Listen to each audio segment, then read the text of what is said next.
जय हिंद, मैं ललित चौहान, स्नोपीडिया में आपका स्वागत करता हूँ।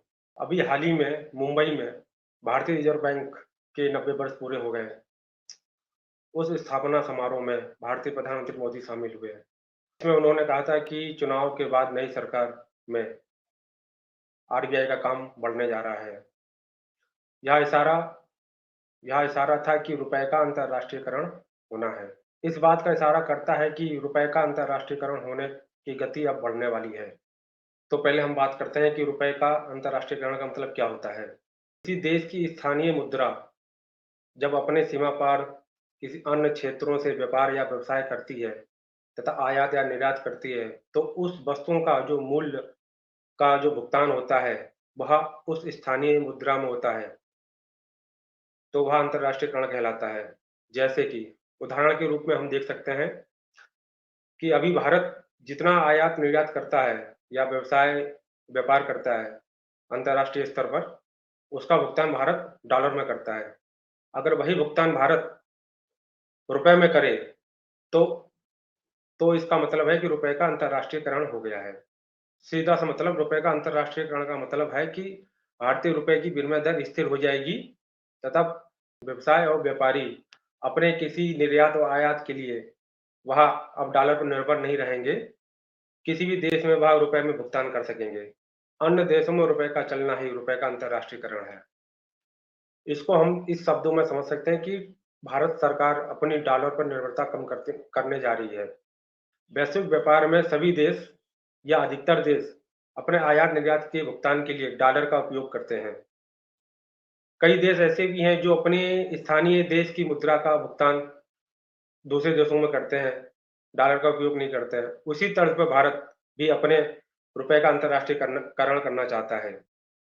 अभी हाल ही में भारत ने रूस से तेल आयात किया था। रूस की मुद्रा है रूबल, भारत की मुद्रा है रुपया। तो भारत ने कहा है कि हम तेल का भुगतान रुपए में करेंगे। आप मुझसे कोई व्यापार करें, उसका भुगतान आप रूबल में करें। इस तरह दोनों देशों की निर्भरता डॉलर पर कम हो जाएगी और अपने देश की विनिमय मुद्रा को स्थिरता प्रदान होगी। अभी हाल ही में भारत ने 18 देशों से लगभग रुपए में व्यापार करने की बातचीत जारी कर रखी है।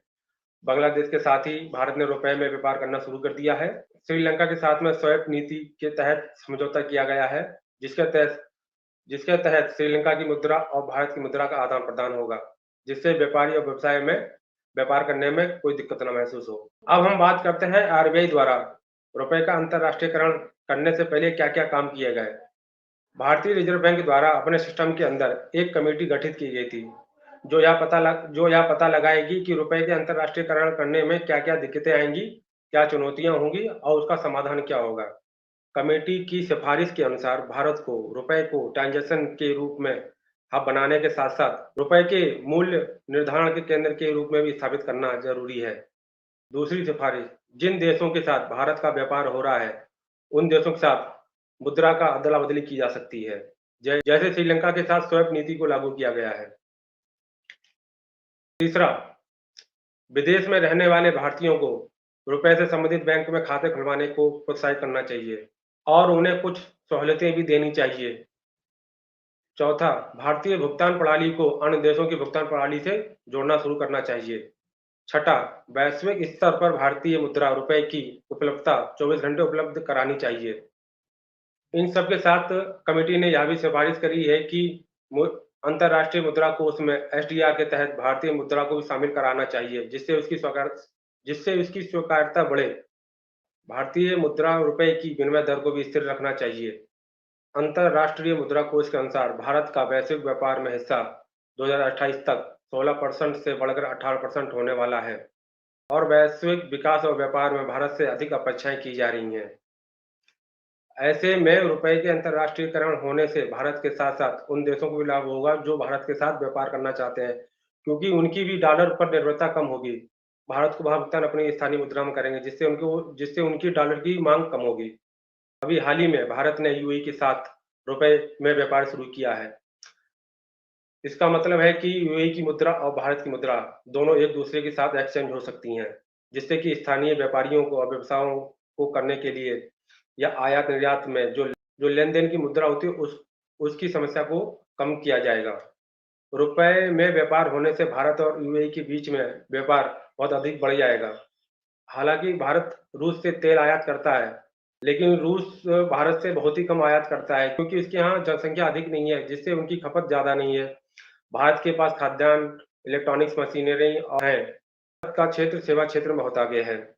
रूस में इन सब की ज़्यादा ज़रूरत नहीं है क्योंकि उनकी अधिकतर सोर्सिंग यूरोप से होती है। खाद्यान्न उत्पादन रूस में बहुत अधिक है। इस वजह से रूस रुपए में व्यापार करने से आनाकानी कर रहा है। ज़ाहिर-सी बात है कि दोनों देश अपना राष्ट्रीय हित देख रहे हैं। अब हम बात करते हैं क्या भारत ने इससे पहले रुपए का अंतर्राष्ट्रीयकरण करने में क्या पहल करी थी? रुपए के अंतर्राष्ट्रीयकरण करने के लिए तारापुर समिति गठित की गई थी, जो 1997 और 2007 में गठित की गई थी। पूंजीगत खाते में रुपए के अंतर्राष्ट्रीयकरण को पूर्ण रूप से अनिवार्य लागू कर दिया गया है, लेकिन चालू खाते में कुछ दिक्कतें आ रही हैं, जिनको भारत सरकार धीरे-धीरे लागू करेगी। भारत सरकार और आरबीआई को चीन से सबक लेना चाहिए क्योंकि कुछ समय पहले उसने भी अपनी मुद्रा का अंतर्राष्ट्रीयकरण किया था, जिससे उसका अनुभव ज़्यादा ठीक नहीं रहा। अब हम बात करते हैं भारतीय रिज़र्व बैंक की। भारतीय रिज़र्व बैंक की स्थापना 1 अप्रैल 1935 को हुई थी। यंग इसकी सिफारिश यंग हल्टन कमीशन ने की थी।